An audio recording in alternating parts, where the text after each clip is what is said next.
Bir hədisdə Allah Resulü sallallahu aleyhi və səlləm buyurur ki, likulli amelin şirrah və likulli şirratin fətrah.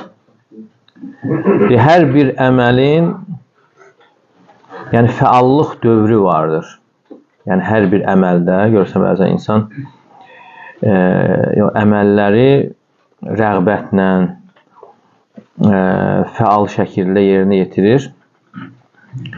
Və likulli şirratin fətra.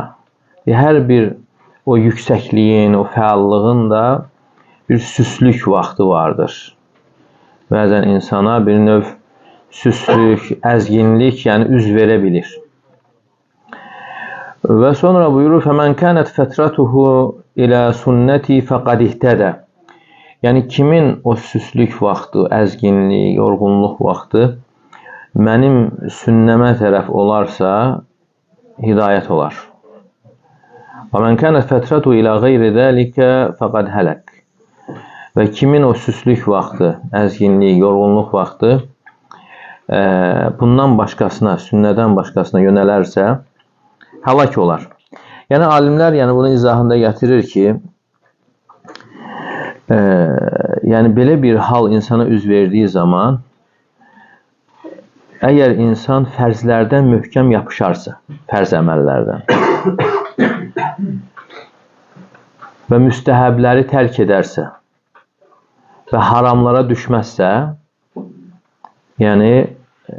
fəqad ihtədə, hidayət olar, nicat tapar.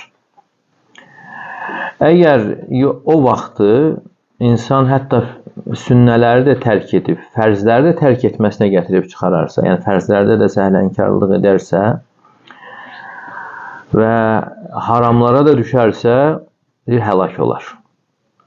Bunu gərək bilməliyik. Bu hal üz verə bilir insana. Görürsən, insan bəzən əməlləri çox yüksək fəallıq şəklində, fəal olaraq yerinə yetirir və birdən görürsən insana elə bir hal üz verir, görürsən insanda o əvvəlki fəallıq olmur. Onu da insan aşması üçün, heç olmaz sünnələri tərk elə, amma fərzlərə xələl gətirmə. Fərzlərə xələl gətirmə və həmçinin haramlardan uzaq ol. Yox, əgər insan sünnələri də tərk edib, fərzləri də xələl gətirərsə və həmən o ərəfədə artıq haramlara da düşərsə, həlak olmasına səbəb ola bilir. İnsan istər-istəməz bu günlərin, vaxtın, gecələrin keçməsi ilə iman elədir ki, iman zəifləyir. İnsan elə bilir ki, bir halda qalmır. İnsan davamlı olaraq öz nəfsi üzərində işləməlidir ki, onu qoruya bilsin. Əgər işləmədisə, istər-istəməz o zəifləyir. İnsanda olan imanın zəifləməsinə səbəb olur və zəiflədiyi zamanda artıq əməllərə də xələl gəlməsinə səbəb olur. Ona görə Peyğəmbərimiz sallallahu aleyhi və səlləm belə bir qaydaları öyrədib ki, gərək insan bu qaydalara riayət etsin ki, bu yolu davam etdirə bilsin. Və həmçinin bu hədisdən bir növ qayda olaraq alimlər çıxardır ki, mən əhsənə əl-bidayət səlimə ləhun nihayət. Kim başlanğıcı gözəl olarsa, bünövrə başlanğıc gözəl olarsa, son da onun üçün salamat olar. Başlanğıc gözəl olarsa, son onun üçün salamat olar. Bura bir çox şeyə aid olur. Həm elm öyrənmək məsələsi, insan elm öyrənəndə onu gözəl şəkildə öyrənməli, əhl-i sünnənin yanında öyrənməli ki, sonra salamat olması üçün.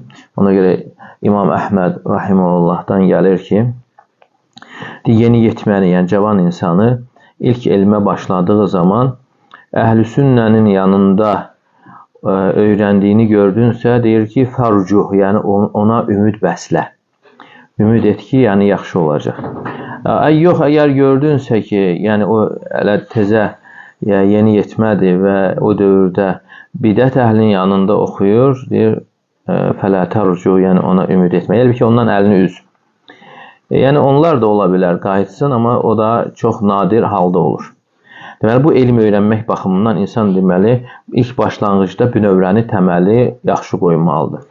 Və həmçinin yəni, əməllər baxımından da, yəni ibadətlər baxımından da. Məsələn, insan oxuyur hədisləri, məsələn, çox hədislər var. Hədislərdə əməllərin, yəni fəziləti keçir. Əməllərin fəziləti keçir və insan da iman olduğu zaman istəyir ki, o fəzilətlərin hamısını əldə eləsin. Və birdən-birə yəni, özünü çox yüklüyür və onların hamısına əməl etmək istəyir. Yəni, o savabların hamısından qazanmaq istəyir və sonra nəticə olaraq yaxşı nəticə olmur. Yəni, necə? Yəni, görürsən, iman olduğu zaman yüklənir və sonra müəyyən günlər, aylar keçəndən sonra iman həmişə kimi olmur, zəifləyir və onda artıq həmən ibadətləri daşıya bilmir, edə bilmir.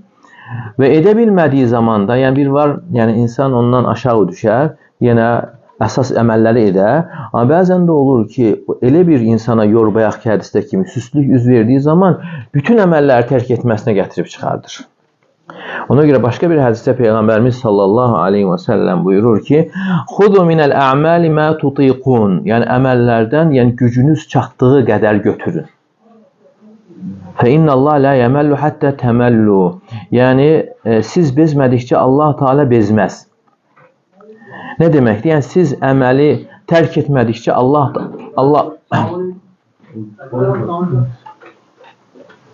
Xudu minəl a'mali ma tutiqun. Əməllərdən gücünüz çatdığı qədər götürün. Yəni siz bezmədikcə Allah Teala bezməz. Yəni bu hansı əməllərə aiddir? Müstəhəb, yəni fərzdən əlavə olan əməllərə, yəni sünnə olan əməllərə. Yəni fərz sözsüz ki, insan fərzi yerinə yetirməlidir hər bir halda. Amma gücünüz çatdığı qədər, yəni nafilə ibadətlərdən, yəni hər bir fərzin də nafiləsi var. Yəni hər bir fərzin də yəni əlavə ibadətlər var. Məsələn, namazların sünnələri var, Ramazan orucun sonra sünnə orucları var, 1-4 ayda 3 gün oruc və digər oruclar və yaxud da zəkat fərzdirsə onun məsələn sünnəsi sədəqələrdir. Yəni hər bir fərzin əlavəsi var. Və nafilə əməllərdən, ibadətlərdən insan elə götürməlidir ki, onu davamlı edə bilsin, davamlı daşıya bilsin. Demək, bəzən insan hamısını götürür, sonra imanı güclü olduğu zaman daşıyır 1 ay, 2 ay, bəzən də 1 il, amma sonra görürsən ki, daşıya bilmir. Və yaxud da o cavan vaxtı kimi gücü çatmır. Yəni artıq il keçdikcə insanın ümumi bədən baxımından da zəiflik yaranır, artıq daşıya bilmir. Və ona görə Peyğəmbərimiz sallallahu aleyhi və səlləm buyurur ki, "Əhabbul a'mali ilallahi ədvamuha və inqal." Yəni əməllər içərisində Allaha ən sevimli olan əməllər, yəni miqdar baxımından, say baxımından az olsa da davamlı olandır. Az olub, davamlı olandır. Yəni bir var insan çox edir. Məsələn, duha namazı 8 rəkətə kimi var. İnsan var 8 rəkət qılır, 1 ay, 2 ay, sonra heç nə qılmır. Amma insan da var 2 rəkət qılır, həmişə qılır. Deməli, o 2 rəkət qılan, həmişə qılan daha üstündür, daha əfsəl, Allaha daha sevimlidir. Nəvavi Rahiməhullah deyir ki, nəyə görə? Ona görə ki, yəni bu insan davamlı Allahı zikr edənlərdən sayılır. Allahı davamlı zikr edənlərdən sayılır. Amma o birisi isə, görsən, qırıldı. Çox götürdü, daşıya bilmədi, sonra tamamilə kəsir. Ona görə bu məsələlər, yəni qaydalardır. Qaydalardır. Bu qaydalar Allah Resulü sallallahu aleyhi və səlləm bizə verib ki, yəni biz bu yolu düzgün davam etdirməyimiz üçün. Bəzən görsən insan yəni öz ağlı ilə yanaşır. İstəyir ki, hamısı olsun və görsən alınmır. Hətta elm məsələsində belə Zəhəbi Rahiməhullah deyir ki, "Mən raməl ilmə cümlətən zəhəbə anhu cümlə." Yəni kim elmi birdən-birə əldə etmək istəyərsə, elə birdən də ondan gedər. İnnəmə yutlabul ilmu bimarril ləyali vəl əyyam. Yəni elm gecələrin və gündüzlərin keçməsi ilə yəni əldə olunur. Yəni az. Deməli bu qayda olduqca mühümdür. Bəzən yəni bunu bilmədiyimizə görə görsən nə qədər insanlar olub götürüblər əməllərin hamısından. götürüblər, amma sonra görsən daşıya bilmədiyi üçün, yəni bir var azalda, azaltmayıblar, tamamilə tərk ediblər. Ona görə bu məsələlər mühümdür, bu qaydaların bilinməsi və həmçinin insanın digər baxımından halının dəyişməsi, yəni insan öz nəfsində yol verdiyi dəyişikliyə görə olur. Bu da mühüm məsələdir. Allah Teala buyurur: "İnnallah la yughayyiru ma biqavmin hatta yughayyiru ma bi anfusihim." Allah Teala bir qövmün yəni halını dəyişməz. Yəni onlar öz nəfslərində dəyişikliyə yol vermədikcə. Deməli insanın halının yaxşıya doğru dəyişməsi, imanının artması insanın öz nəfsində yaxşıya doğru dəyişdiyinə görədir. Yox, əgər imanı azalırsa və problemlər hasil olursa, deməli yenə bu qayıdır hara? Onun nəfsində yol verdiyi dəyişikliyə görə. Və həmçinin insan özü də bunu bir növ yoxlaya bilər. Yəni artıq keçmiş günləri yada sala bilər, səhifələyə bilər. Hansı ki vaxt var idi, o günlər ki o artıq imanın şirinliyini hiss edirdi, imanın ləzzətini hiss edirdi. Yəni o günləri bir növ yadına salsa, görəcək ki o vaxtı məsələn zikirləri var idi, yerində idi. O günləri Allahın kitabından oxuyurdu, az da olsa oxuyurdu. Və o günləri çalışırdı ki, hara getsə, hansı məclisə getsə, yəni orada ya fayda versin, ya da fayda əldə etsin. Yəni Allahı zikr etməyə çalışırdı. Amma indi isə həmən insandır, yenə həmən yoldaşlarla bir araya gəlir və görürsən ki, o məclisdə Allah Teala zikr olunmaq əvəzinə dünya zikr olunur və yaxud da başqa insanlar orada zikr olunur. Və yaxud da artıq zikirlər, səhər-axşam zikirlərində problem hasil olub. Yəni müsəlman qalasından oxuyurdu, indi oxumur. Və həmçinin yəni Quran oxuyurdu, Quran artıq yəni oxunmur. Deməli, dəyişən kim oldu? Dəyişən insan özü. Deməli, biz özümüz dəyişdiyimizə görə, yəni hal da dəyişir. Yəni insan bunu başqa yerdə yəni axtarmalı deyil. Əgər insan yəni bu deyilənlərə əməl edirsə, öz üzərində işləyirsə, yəni mümkün deyil ki, yəni o mükafatlar hasil olmasın. Hətta İbn Teymiyyə rahimehullah buyurur ki, əgər desən bir ibadətdə, məsələn namazda və digər ibadətdə onun yəni şirinliyini hiss etmirsənsə, bil ki, yəni sənin ibadətin qarışıqdır. İbadətin qarışıqdır, təmiz deyil. Ona görə deyir ki, fəttəhim, onu ittiham elə, yəni öz əməlini ittiham elə. Niyə görə? Çünki fəinnə rabbə şəkur. Çünki Allah Teala Rəbbimizdir, şəkurdur. Şəkur, yəni insanın etdiyi əməli mükafatlandıran. Yəni belə tərcümə olaraq şükür edən mənası, burada nəzərdə tutulan mənası, yəni insanın etdiyi əməli mükafatlandırandır. Allah Teala mütləq şəkildə mükafatlandırır. Əgər əməl düzgün olunubsa. Demək, əgər deyir, sən o ibadətdə o ləzzəti, o şirinliyi hiss etmirsənsə, yəni bil ki, problem var. Problem haradadır? Yəni etdiyimiz əməldədir. Yoxsa əgər insan düzgün edərsə, mümkün deyil ki, orada o şirinliyi yəni hiss etməsin. Deməli, insan ümumiyyətlə düzgün yönəlirsə, necə ki İbn Teymiyyə rahimehullah buyurur, insan başqa şeylərdən üz çevirərək bütövlüyü ilə Allaha tərəf yönələrsə, mümkün deyil ki, Allah Teala onu qəbul etməsin. Yəni müvəffəq eləməsin.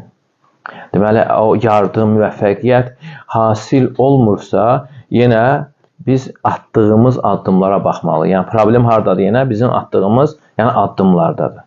Hədisdə də Peyğəmbərimiz sallallahu aleyhi və səlləm buyurur ki, "Ustuqilləhə yastuqqə." Yəni sən de Allahla sadiq ol ki, Allah Teala səninlə sadiq olsun. Addım atmaq bizim tərəfimizdəndir. Yardım isə Allah Teala tərəfindəndir. İlahi hədisdə Allah Teala buyurur: "Mən təqarrabə ileyyə şibran, təqarrabtu ileyhi zira." Kim mənə tərəf bir qarış yaxınlaşarsa, mən ona tərəf bir dirsək yaxınlaşaram. Mən təqarrabə ileyhi ziran, təqarrabtu ileyhi ba'an. Kim mənə tərəf bir dirsək yaxınlaşarsa, mən ona tərəf bir qolac yaxınlaşaram. Mən ətəni yemişi, yəni kim mənə tərəf yeriyərək gələrsə, əteytu harva, mən ona tərəf qaçaraq gələrəm. Yəni fikir verin, hədislərlə gələndə, yəni Allah Teala insanı etdiyi kimi qarşılamır, daha böyük şəkildə insanın əməlini qarşılayır. Etdiyindən artıq, hətta məsələn ayələrə də baxdığımız zaman, əməllərə olan mükafatlara baxdığımız zaman hədislərdə də ən azı 10 misli verilir. Ən azı 10 misli verilir. Yəni edilən yaxşı əməlin mükafatı 10 mislindən hədisdə də gəlir 700 və 700-dən artığa qədər verilir. Ola bilər məsələn insan əməl edir, o əməldə 100 savab qazansın. Başqası o əməldə 200 qazansın, başqası 500 qazansın, başqası 700. Deməli o qayıdır, o əməldə olan səmmiliyə, ixlasa qayıdır. Yəni ən azı nə olur? Artıq 10 savab qazanır. Amma günahlarda isə birdən artıq verilmir. Günahlarda isə yəni 10 qatı verilmir. Və buna əsasən də alimlərdən biri deyir ki, vay halına o insanın ki, onun təklikləri onluqlarını üstələyər. Vay halına o insanın ki, onun təklikləri onluqlarını üstələyir. Təkliklər nədir? Günahların qarşılığıdır. Və onluqlar isə yaxşı əməllərin mükafatı. Yəni bu da Allah Teala'nın rəhmətindən. Görün, əgər günahların da qarşılığı ən azı 10 olsaydı, 10 qatına olsaydı, onda bizim halımız necə olardı? Yəni ona görə də bu qədər Allah Teala'nın rəhməti ilə yanaşı, əgər insan cəhənnəmə düşürsə, yalnız özünü qınamalıdır. Yəni bu qədər rəhmət. Yəni bu qədər əməllərə verilən savablar, amma günahda isə birdən artıq verilmir. Ola bilər şiddətli ola bilər. Məsələn günaha görə, yəni şiddətli olur, amma çoxalmır. Məsələn günah var, şəxsə görə fərqlənir. Günah var, yerə görə fərqlənir. Günah var, zamana görə fərqlənir. Məsələn, şəxsə görə bilən insanla bilməyəni günaha eyni deyil. Bir günahda, amma şiddətli olmasında fərqi var. Yəni, çoxalmır. Və yaxud, məsələn, haram bölgədə, Məkkədə edilən günahla başqa yerdə edilən günah eyni deyil. Amma bir baxımdan birdir. Amma şiddət baxımından fərqlənir. Daha şiddətlidir. Və həmçinin, məsələn, Ramazan ayıdır, haram aylarda edilən günahla başqa aylarda edilən, yəni günah, yəni eyni deyildir. Deməli, Allah Teala'nın rəhmətindəndir ki, bu qədər mükafatlar möminlər üçün təyin edib. Yəni bununla yanaşı, əgər insan o cəzaları qazanırsa, Allahın cəhənnəmini qazanırsa, deməli biz özümüzü qınamalıyıq. Və həmçinin yenə mühüm məsələlərdən biri də xeyir qapılarının açıldığı zaman insanın xeyir qapılarına tələsməsidir. İnsanın qarşısında bəzən olur xeyir qapıları açılır və insan görürsən ki, səhlənkarlıq edir. Səhlənkarlıq etdiyi üçün və sonra artıq edə bilmir. Elə bil ki, ya o qapı onun üçün açılmır və yaxud da açılsa belə müvəffəq ola bilmir. Allah Teala buyurur: "Ya eyyuhellezine amenu istecibu lillahi ve lirrasuli idza da'akum lima yuhyikum." Ey iman gətirənlər, Allah və Rasulü sizə həyat verən bir şeyə çağırdığı zaman ona icabət edin. وَعْلَمُ أَنَّ اللّٰهَ يَحُولُ بَيْنَ الْمَرْءِ وَقَلْبِ. Bilin ki, Allah Teala insanla qəlbi arasına girir. Yəni artıq Allah və Rasulü sizə həyat verən bir şeyə çağırdığı zaman, bu o deməkdir ki, Allah və Rasulunun bütün çağırışlarında insan üçün həyat vardır. Bu birinci mənası. İkincisi, insanın ona icabət etməz. Əgər icabət etmədisə, sonra elə bilir ki, insanla qəlbi arasında bir sədd çəkilə bilər. Bundan sonra sədd çəkilə bilər. Yəni, insanın qarşısında xeyir qapıları açıldığı zaman, insan ona addım atmazsa, sonra insanın ondan məhrum olma ehtimalı daha böyükdür. Ona görə hədisdə Peyğəmbərimiz sallallahu aleyhi və səlləm buyurur ki, "Mən əradəl həccə fəlyətəəccəl." Yəni, kim həcc etmək istəyirsə, tələssin. "Fəinnəhu yamradul marid." Çünki insan xəstələnir. "Və ya'ridu lehul həcə." Və yaxud hər hansı bir ehtiyac ortaya çıxır. Deməli, nə vaxt ki, qarşısında fürsət oldu, etmədi, sonra görürsən, imkan ola bilər, amma xəstəlik mane olur. Və yaxud da başqa problem mane olur. Və bu nədən irəli gəlir? İnsanın qarşısında xeyir qapıları açıldığı zaman insanın o qapıya tərəf getməməsi, ondan istifadə etməməsi. Yəni bu da məsələn bəzən görürsən ki, insan deyib belə idi, əvvəl belə, sonra belə, yəni narahatçılığını hiss etdir. Yəni əvvəl yaxşı idim, yaxşı əməllər, amma deməli bunlar boş yerə üz vermir. Və görürsən ya insanın orada olan səhlənkarlığına görə və yaxud da digər günahlara görə, yəni insan xeyir əməllərdən məhrum olur. Və insanın məhrum olmasına da səbəb olur ki, insanın günahlarıdır. Hətta Həsən Basri rahimehullah bir sual verir ki, gecə namazına qalxa bilmirəm, deyir ki, qəbbələtkə zunubu, yəni günahların səni qandallayıb. Günahların səni qandallayıb, elə ki, bağlayıb, günahlar insanı ağırlaşdırır.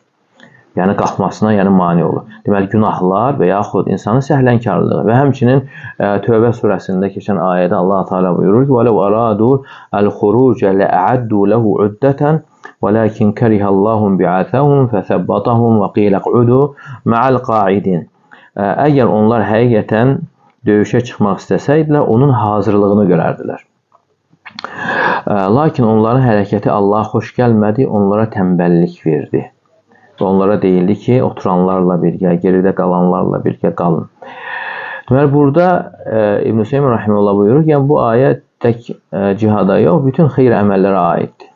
Bütün xeyir əməl. Əgər insan hər hansı bir xeyir əməli əldə etmək istəyirsə və onun hazırlığını görmürsə və sonra görürsən məhrum ola bilir. Və elə bilir ki, bəzən insan istəyir, amma etmir, edə bilmir. Və yaxud Quran oxumaq istəyir, aça bilmir. İstəyir belə, amma açmır. Alınmır. Amma telefona görürsən bəlkə saatlarla baxır, amma Allahın kitabını açmır və yaxud da digər xeyir əməllər.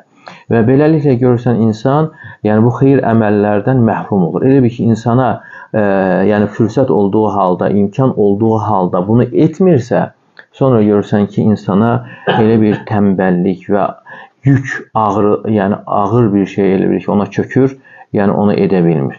Deməli, bunları bilməyimiz mühümdür ki, yəni artıq problemin yəni hardan qaynaqlandığını bilməyimiz üçün. İnsan biləndə, çünki birinci düzgün diaqnoz olmalı. Diaqnoz da düzgün olandan sonra müalicə də artıq asanlaşır. Yəni bəzən də insan özü bilmir. Yəni şikayətlənir ki, yəni, problem var, belə şeylərlə qarşılaşıram, amma yəni hardan yəni gəldiyini bilmir, necə baş verdiyini. Ona görə bu kimi məsələlər, bu qaydaları insan biləndə, sonra düzgün müalicəsində də insan yəni çalışa bilir. Ona görə insan həmişə yəni xeyrə tələsməlidir. Məsələn, Allah Teala xeyrə tələsməyi buyurur. Və səri'u ilə məğfirəti min rabbikum və cənnə. Rəbbinizin məğfirətinə, cənnətə tələsin.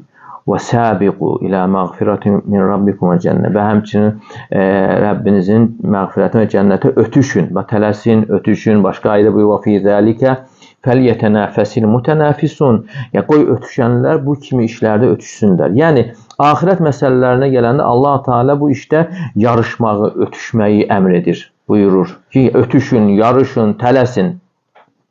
Amma dünya işlərində isə əksinə, yəni kimsə səni ötmək istəyirsə qoy ötsün, yəni məhəl qoyma. Yəni dünya işlərində kiminsə ilə yarışma. Necə ki, Həsən Basri rahimehullah deyir ki, əgər bir insan səni dini işlərdə ötürsə, onu ötməyə çalış. Amma dünya məsələlərində isə deyir, ona fikir verməlidir. Fikir vermə. Yəni, hətta Allah Teala Quranda da yəni, ruzi məsələsində belə yəni, qaçmağı və həmçinin yarışmağı buyurmur. Fəmşu fi mənəkibihə, yerin qoynunda gəzin, yeriyin, yerin qoynunda. Yeri ilə insan ruzi axtarması üçün yeriməsi, yəni yüngül səbəblərdən tutması kifayət edir. Amma axirət məsələlərinə gələndə isə yarışın, ötüşün, tələsin. Amma dünya məsələlərinə gələndə isə yeriyin. Deməli, insan dünyanı əldə etməsi üçün yəni yeriməsi və yüngül səbəbdən tutaraq Allaha güclü təvəkkül etməsi yəni kifayət edir. Ona görə bu qaydalar mühümdür. İnsan bunları biləndə əlhəmdülillah hər şey asanlaşır. Yəni dini məsələlər, axirət məsələlər asanlaşır və həmçinin dünya onun üçün mənalı olur. Dünyanın özü belə insan üçün rahatlaşır. Amma insan bunu əksinə çevirəndə və görürsən məsələlər daha da çətinləşir və daha da dolaşığa düşür. Məsələn, Peyğəmbərimiz sallallahu aleyhi və səlləm buyurur ki, bir hədisdə, mən kənətil əxirətu həmməhu cəalallahu qinahu fi qalbi. Yəni, kimin əsas dərdi, axirət dərdi olarsa, Allah Teala o insanı qəlbən zəngin edər. Yəni insan səhər durandan, oyanandan, yəni narahat edən, onu düşündürən axirətidir. Görəsən necə olacaq? Axirətin dəhşətləri var, Sırat körpüsü var. Necə xilas olacaq? Yəni onu narahat edir. Və əgər narahat edən axirətdirsə, qəlbən onu Allah Teala zəngin edər. Və cəmə ləhu şəmləhu, işlərini yoluna qoyar. Və ətəthu dünya və hiyə rağimə, və dünya istəmədiyi halda ona gələr. Dünya özü istəmədiyi halda ona gələr. Və sonra buyurur, və mən kənəti dünya həmmə, kimin əsas dərdi dünya olarsa, cəaləllahul fəqra beynə ayni, Allah Teala kasıblığı onun gözünün qarşısında edər. Kasıblıq onun gözünün qarşısında edər. Baxmayaraq ki, hər şey var, ticarətdə var, yenə gözünün qarşısında kasıblıq qorxusu var. Və farraq aleyh şəmlə, işlərini dağıdar və yalnız ona təqdir olunan gələr. Demək fikir verir, yəni bu da işləyir, bu da işləyir. Fərq nədir? Qəlbdədir fərq. Yəni bunu əsas düşündürən, narahat edən axirətidir. Görsən dünyası da Allah Teala asanlaşdırır. Bu da işləyir, amma bunu əsas düşündürən dünyası olduğuna görə elə dünyası da onun çətinləşir, dolaşığa düşür. Şəriət demir ki, yəni insan tənbəl ol, işləməməlidir. İşləyir, amma əsas onu qəlb məsələ. Yəni bu qəlb evi bədən orqanları içərisində ən əfsəl, ən üstün orqan sayılır.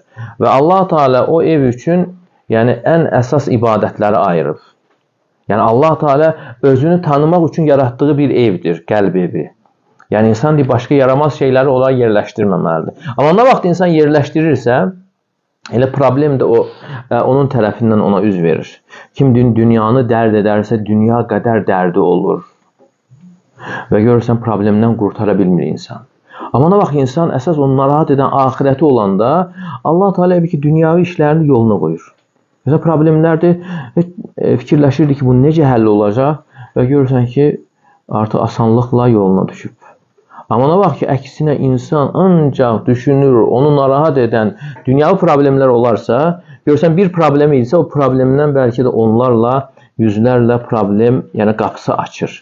Və budur, Peyğəmbərimiz s.ə.v yəni bu cür gözəl, yəni formula, düsturlar verir ki, insan onu yəni oxuyub, başa düşüb, yəni tətbiq edərsə, həyat, yəni dünya həyatı insan üçün mənalı olur və həmçinin də axirətin də gözəl şəkildə qazanmasına səbəb olur. Amma görürsən, insan bunları bilməyəndə, görürsən, çalışır, çabalayır, nə ortada dünya var və həmçinin vaxtını da zay etdiyinə görə axirətini də yəni itirmiş olur. Ona görə hədisdə Peyğəmbərimiz sallallahu aleyhi və səlləm buyurur ki, Ni'mətəni məğbunun fihimə kəsirun minənnəs. Yəni, iki nemət vardır ki, insanlar bunun haqqında şiddətli şəkildə aldanmaqdadırlar. Məğbun. Məğbun, yəni qabın sözündən götürülür, yəni şiddətli aldanmağa deyir. Deyil, elə bil ki, yəni insan bir malı alır 10.000 manata. 10.000 manat verəndən sonra onun həqiqi qiymətini bilir ki, 1 manat idi. Nətər olar? Necə insan təsirlənər? Peşman olar. Aldanmış olduğu ortaya çıxar. Yəni bir var mı, sən onu 5 manata, 100 manata alar, 10.000 verir, sonra bilir ki, bunun qiyməti 1 manat imiş. Və burada Peyğəmbər s.ə.v buyurur ki, məğbun, yəni sağlam və boş vaxtı olan insan.